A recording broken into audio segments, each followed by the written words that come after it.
I am very proud to be from Essex. I was really hoping that Ollie would ask me, are you from Essex? Is that Beyonce in Essex? So when he did, I was like, yeah, I'm from Essex. So I'm very happy to be from Essex. I think the public really get behind people from Essex because we're very open-hearted and down to earth, and I think that's just part of the area that we live in, and I think people really warm to that. So very proud to be from where I'm from. I'm a massive believer in the law of attraction. I work with the universe all the time. I'm very, very spiritual. After I had my son, Joshua, I had postnatal depression for a little while. And that's when I found all of this stuff that I didn't even know existed. So Reiki, crystals, all of this support that wasn't in its normal way that I didn't know about, you know. So it was a massively enlightening period of my life. And now I just wouldn't go without any of it. I've always got crystals on me. I always wear crystals in my bra every day, different ones. I'm holding a crystal now. Yeah, I'm very, very in touch with it. And in terms of the voice, it's been such an amazing, eye-opening thing because I have trusted the universe for a long time, but I really, really put it out there that this was what I wanted. I made a mood board.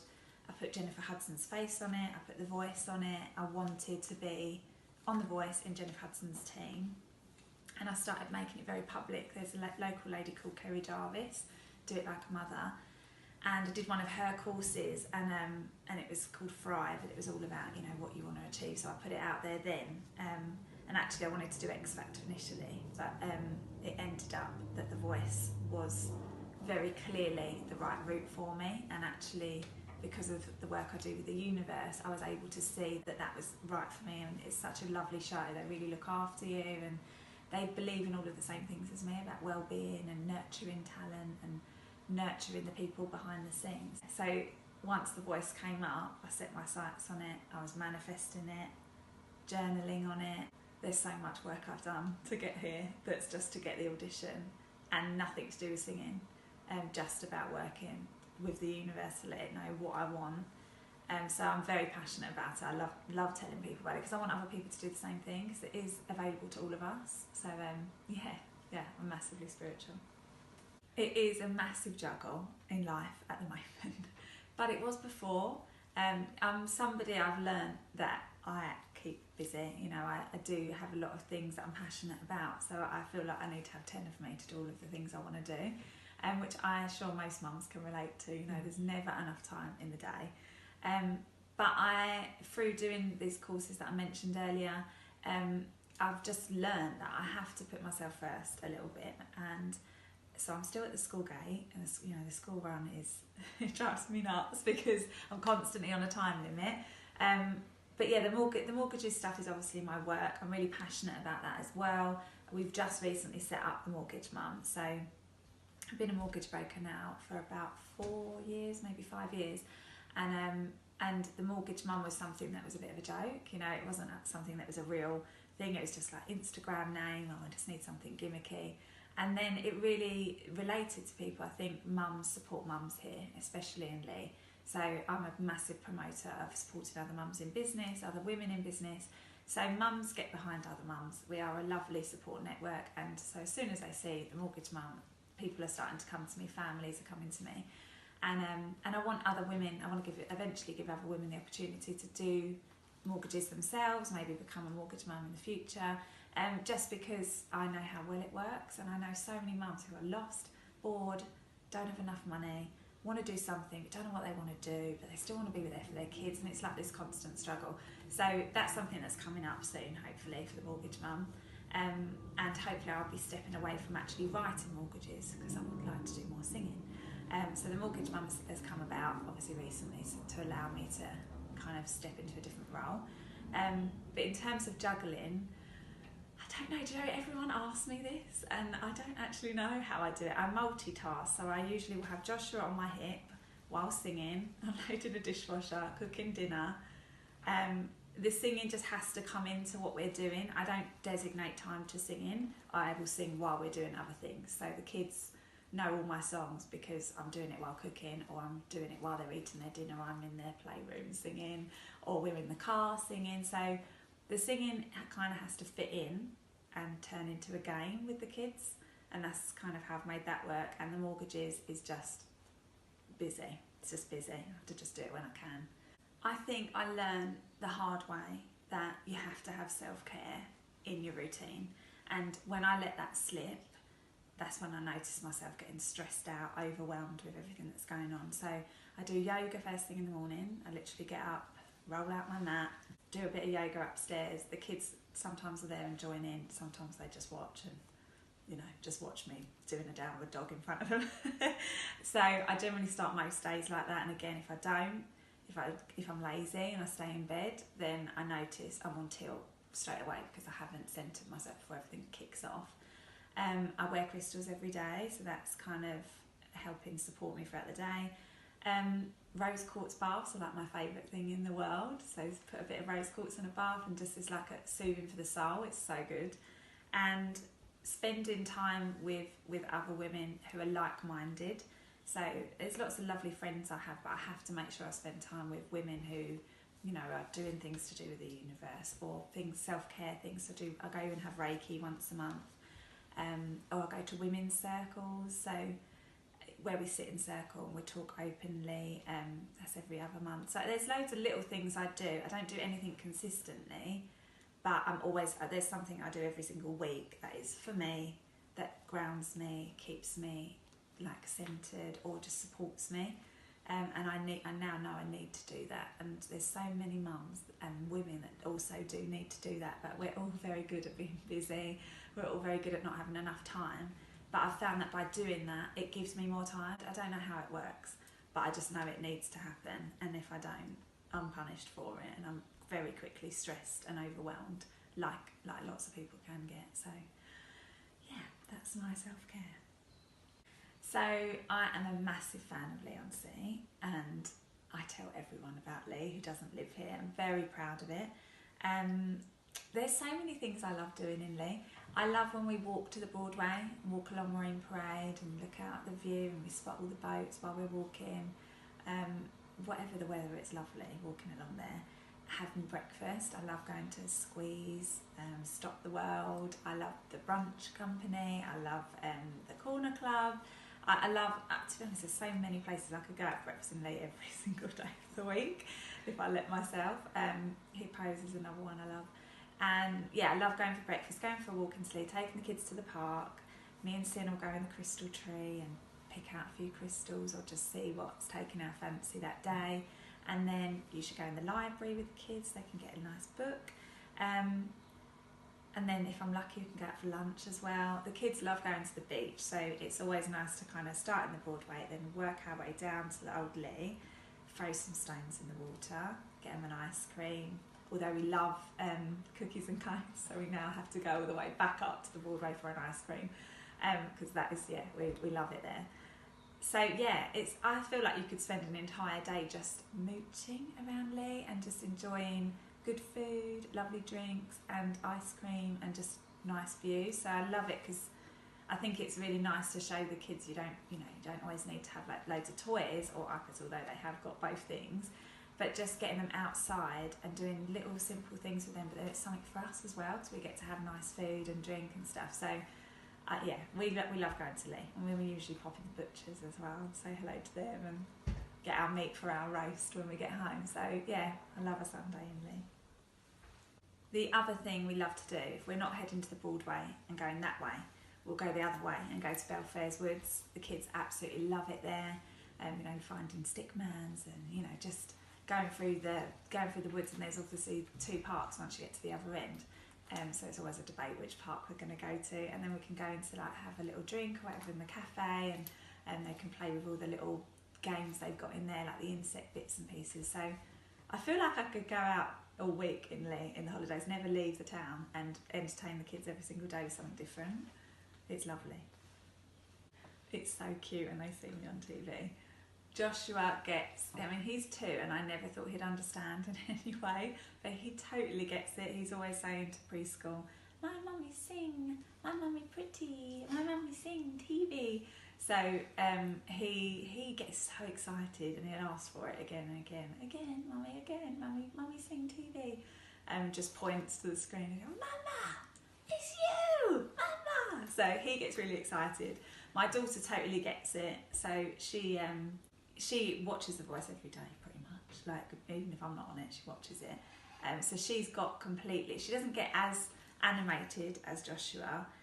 It's like it doesn't faze her at all, which makes me think it's totally where we should be together, because she's at that age where it could easily have made her very shy behind a camera, but she seems to just be acting like it's the most normal thing in the world that her mum is on TV singing, which is something quite nice about that, because it shows maybe this is exactly where we're supposed to be, and it's teaching her that your dreams can be normal. So if it's normal to her that my dream is being realised in front of her, then what does that mean that she will achieve in her life? And that's really exciting for me, because her possibilities are limitless because that is normal to her, whereas it isn't normal at all. So it makes me excited, because I think, who knows what she's going to become, if this is just her foundation in life, if this is what she thinks is capable of happening, what will that mean for her? So yeah, they love it. One of the fears I had based around having kids, because I think I'm one of the only contestants that's a mum on the show this year. In fact I might be the only one that is. And one of the things I was worried about is, obviously it's more than me, it's not just about me, it's about them, because they're watching everything I'm doing, they're learning from it, they're so emotionally attached. And so I did worry before my blind. I had a complete meltdown backstage, because I suddenly thought, I've told Sienna, if you imagine something, if you believe it, it will happen. Mummy wants 4 turns on The Voice. Mummy's got an audition on The Voice, and I want 4 turns, and I want to get onto Jennifer Hudson's team. And she was like, oh, you will? And I was like, well, yeah, I know. So what we've got to do, just imagine it and pretend it's happening at home. And she was like, I know, let's do it now. You be the coach's dad, and then I will run on stage and give you a cuddle when you get 4 turns. And I was like, yep, let's do it. So we were doing it again and again. So on the day, I was so pumped up, because I was like, here we go. But I suddenly had this realisation backstage, all these other contestants, so much more confident than me, so different to me. It's a different industry. It's not like the people I hang out with here.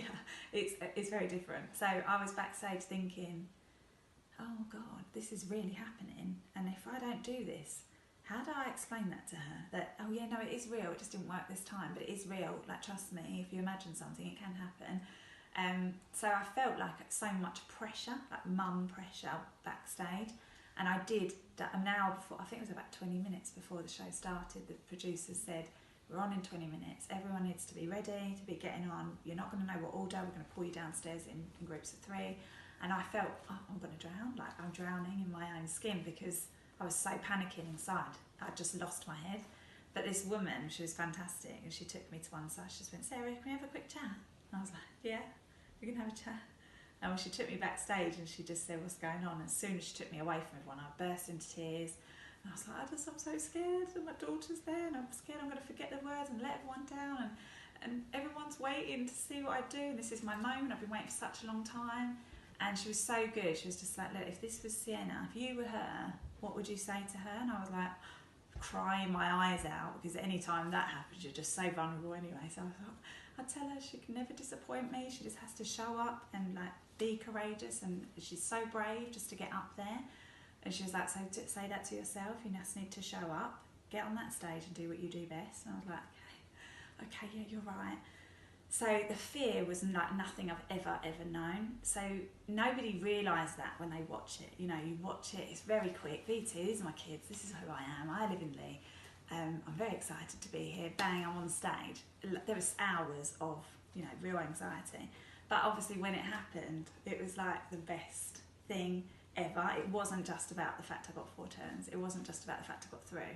It was like, I knew she was watching, and I could make her believe that was true.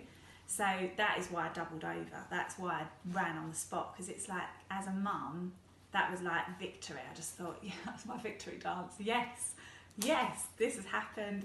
That is in her now, so she now can do something with that in her own life, whatever happens.